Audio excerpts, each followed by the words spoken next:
For thousands of years, humans have been genetically enhancing other organisms through the practice of selective breeding. Technology now allows us to transfer genes between organisms. Gene transfer technology is simply a sophisticated version of a cut-and-paste operation.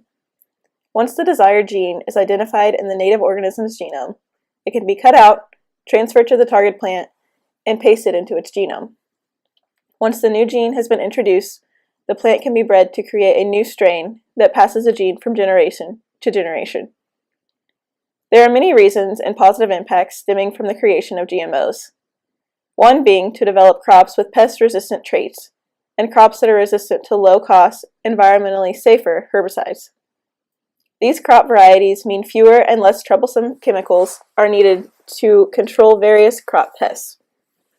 While some GMOs have been developed to improve nutritional content, other GMOs have been developed to extend the shelf life of fruits and vegetables and to reduce food waste. Currently, 64 countries require labeling of genetically modified foods.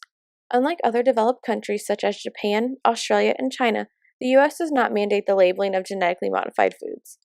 A bill that creates a federal labeling standard for foods containing genetically modified ingredients was signed into law by former President Barack Obama on July 29, 2016. Within a few years, all labels should list any GMO ingredients within the product. Neither side in the labeling battle is completely satisfied with the signed bill. Congress was forced into this compromise by Vermont, which passed its own GMO labeling law. It went into effect in July 2016. Food giants like General Mills and Kellogg began to label their GMO foods to comply with the new statute in Vermont. Richard Wilkins, a Delaware farmer who is president of the American Soybean Association, which opposes mandatory GMO labels, stated, "I don't think that it's the best bill that we could have, but it's the best bill we could pass." Scott Faber from the Environmental Working Group, which supports mandatory labels, stated, "We're not supporting the final bill because it does not allow companies to use the option of a QR code." Food companies and farm groups are convinced that pro-labeling groups are simply trying to use labels to drive consumers away from GMOs. The U.S. Food and Drug Administration has said labeling isn't necessary because GMO foods are no different than non-GMO foods. Food companies will have to reveal whether products contain GMO ingredients, but they won't have to print it on the package label. Instead, they can make that information available through a QR code which shoppers can scan with their smartphones. The GMO labeling battle isn't over. The law leaves many details to be worked out by the U.S. Department of Agriculture. These include whether refined products like soy oil or sugar from beets will need to be labeled. While they are made from GMO crops, the final product does not contain any genetically modified material. What is your opinion on GMO labeling? I really don't think GMO labeling has hit the farmer yet. I think it's hit the consumer for sure, as different companies change out their ingredients to, make way for the non-GMO products. Prices increase, and also your products change. So I think right now only the consumer is seeing real effects as far as prices changing and products tasting different. So the question is, should companies be forced to label GMOs? In short, no. First, let's consider human health. Companies should have an obligation to label GM foods if there is sufficient credible scientific evidence of risk, but there isn't with GMOs. Scientific consensus is that genetically modified foods pose no special threat to human health. A well-intentioned business is justified in accepting that consensus. Second, consider consumer rights. Do consumers have a right to know whether their food is genetically modified? Not necessarily. The genetic status of our food isn't a right.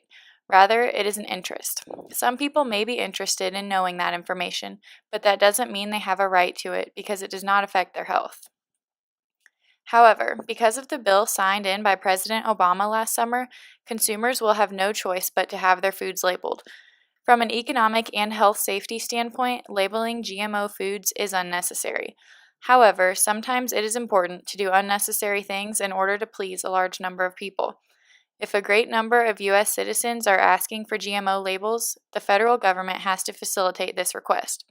If all consumers would properly educate themselves on the science of GMOs, perhaps this would not be an issue. Unfortunately, that is not the case. GMO labeling, while more of an interest than a right, is going to become a reality for food producers and consumers in the near future. There is a significant difference when it comes to mandatory versus voluntary GMO labeling. Voluntary is more for marketing to the consumers, letting GMO-conscious shoppers know that the product doesn't contain bioengineered ingredients. Mandatory labeling, on the other hand, would go significantly further and would require that all food products containing genetically modified ingredients inform consumers of such. To what degree? Manufacturers could be required to indicate which ingredients is genetically modified and what percentage of that particular genetically modified ingredient is in the product. One advantage to GMO labeling is everyone has the right to know. Consumers have a right to know what's in their food. And if a consumer is concerned about genetically modified ingredients found in food products that they are purchasing, labeling will help them to determine what they would prefer to purchase. One disadvantage to GMO labeling is the lack of understanding GMOs.